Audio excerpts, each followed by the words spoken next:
ఇప్పుడు పగటి కళ్ళు కనడం అలవాటు అయిపోయింది పాపం. కేసీఆర్ గారు ఫామ్ హౌస్లో కంటే ఈయనేమో గెస్ట్ హౌస్లో అంటున్నాడు.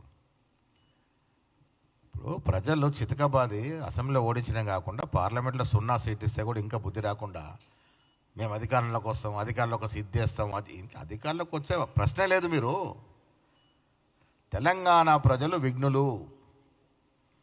రాష్ట్రాన్ని దోచి దోచి ప్రజా ఆస్తుల్ని విధ్వంసం చేసిన కేసీఆర్ కుటుంబాన్ని మళ్ళీ అధికారంలోకి తీసుకొస్తారని ఎందుకు అనుకుంటున్నారు మీరు? ఏం ఘనకార్యం చేశారని తీసుకొస్తారు? 6.5 లక్షల కోట్ల అప్పు చేసిందని తీసుకొస్తారా? కొన్ని లక్షల ప్రభుత్వ భూములు అమ్మినందుకు తీసుకొస్తారా? నిరంకుశ పాలన అందించినందుకు తీసుకొస్తారా? పోలీసు రాజ్యం నడిపినందుకు తీసుకొస్తారా? ఏం ఎలగబెట్టారని తీసుకొస్తారు?